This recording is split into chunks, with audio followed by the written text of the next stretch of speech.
Hello बच्चों, आइए इस प्रश्न को देखते हैं। प्रश्न में हमसे पूछा गया है कि रुधिर और कुपिकाओं के बीच गैसीय आदान प्रदान को समझाइए। तो सबसे पहले हम बात करते हैं प्रश्न से संबंधित मुख्य अवधारणा के विषय में। मुख्य अवधारणा जो कि संबंधित होगा गैसीय आदान प्रदान से, और इसको हम एक चित्र के माध्यम से समझते हैं कि ये किस प्रकार से हमारे शरीर में होता है।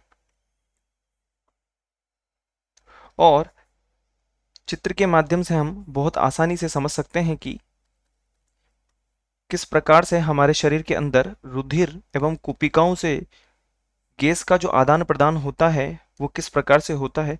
यह यहाँ पर आकर के जो श्वास नली होती है वो दो भागों में विभक्त हो जाती है, और ये प्राथमिक द्वितीयक तृतीयक, ये भी इस प्रकार से प्राथमिक द्वितीयक तृतीयक, एक ये वाला फेफड़ा हमारा होता है और एक इधर वाला हमारा फेफड़ा कुछ इस प्रकार से व्यवस्थित होता है।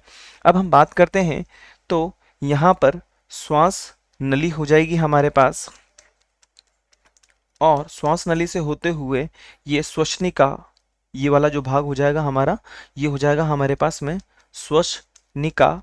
और श्वसनिका से होता हुआ ये जो अंतिम भाग होता है ये कहलाता है हमारा कुपिकाएं।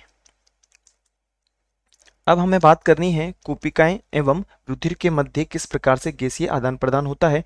तो अब हम श्वसन अंग की जो मुख्य इकाई है तो हम लिख सकते हैं कि श्वसन अंग की मुख्य इकाई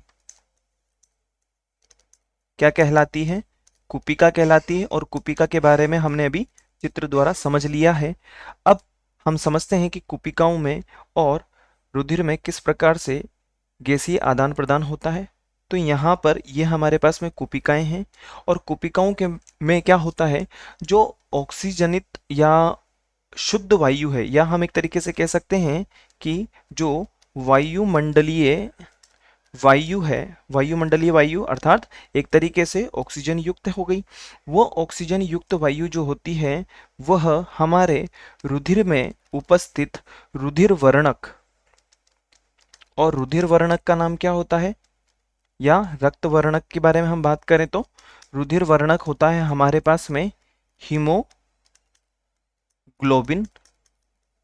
और रुधिर में यह जो ऑक्सीजन होती है वह हीमोग्लोबिन की वजह से जो अशुद्ध रक्त है वो शुद्ध हो जाता है, और जो अन्य गैसें होती हैं अर्थात जो अशुद्ध वायु है वो CO2 पुनः नासाद्वार के माध्यम से या नासाद्वार के रास्ते होते हुए फिर से शरीर से बाहर निकल जाती हैं।